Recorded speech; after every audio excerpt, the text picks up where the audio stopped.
Comment vérifier, dans un contexte réaliste, qu'un sauveteur secouriste du travail maîtrise toutes les compétences requises? Pourquoi la mise en situation d'accident de travail simulé est-elle indispensable avant l'obtention du certificat SST? Quelles sont les étapes clés pour mener une épreuve certificative conforme au référentiel tout en garantissant la sécurité? Aujourd'hui, nous explorons en détail la mise en situation d'accident de travail simulé, ou MSATS, un outil pédagogique dans la formation initiale et le maintien et actualisation des compétences du SST. Bienvenue sur le podcast Dans la tête d'un formateur, dédié à toutes celles et tous ceux qui aiment la transmission du savoir. Que vous soyez formateur, apprenant ou simple passionné par le partage des connaissances, ce podcast est fait pour Comment mettre en œuvre la MSATS? Dans une activité d'application en formation initiale SST ou en MAC SST. Obligatoirement dans l'unité de travail de l'apprenant ou dans un environnement simulant fidèlement le lieu de travail de celui-ci. Pourquoi utiliser la MSATS? Pour observer les modifications comportementales après l'apprentissage, vérifier les capacités de l'apprenant à mettre en œuvre ses connaissances, ses habilités et ses attitudes face à une situation réelle, permettre l'auto-évaluation et identifier les points forts et axes d'amélioration, et évaluer de façon certificative un candidat SST selon les 8 compétences du référentiel de l'INRS. On essaiera aussi de répondre à un objectif précis de formation, valider en moins de 7 à 8 minutes par épreuve l'apprenant. Avec quoi mettre en œuvre la MSATS? On utilisera le livret de scénario des mises en situation d'accident de travail simulé adapté au milieu professionnel, du matériel spécifique à l'intervention et les moyens de simulation de l'INRS. On ira aussi mettre un équipement réaliste, une victime simulée, un danger persistant, un témoin et un environnement sécurisé mais crédible. Comment est-ce qu'on met en œuvre la MSCTS? On a deux épreuves certificatives bien distinctes qui sont organisées. L'épreuve certificative numéro 1, c'est l'intervention pratique.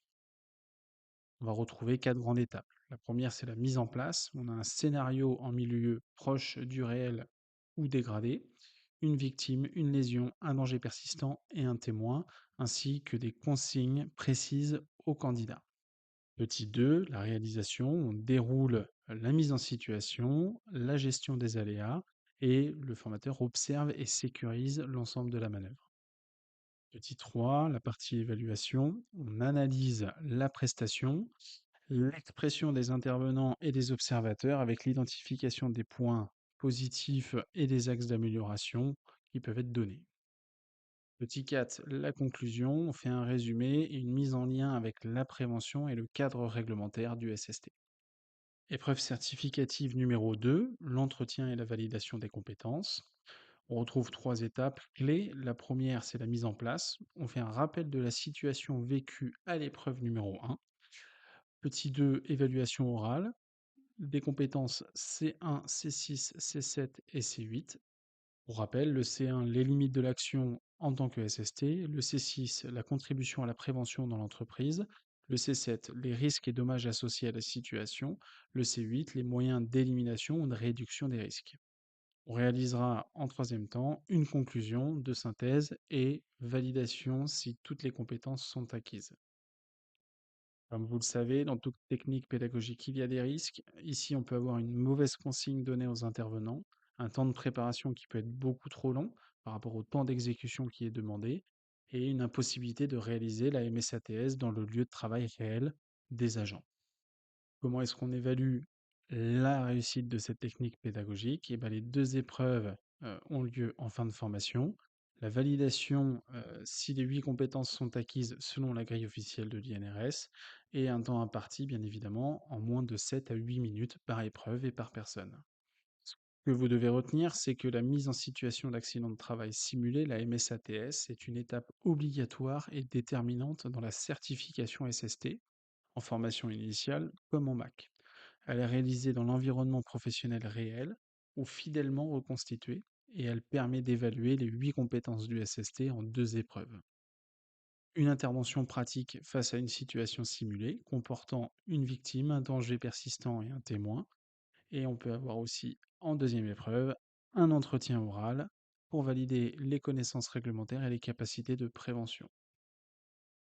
La totalité des 2 épreuves dure moins de 7 à 8 minutes et elle doit être préparée avec un scénario précis, du matériel adapté et des consignes claires.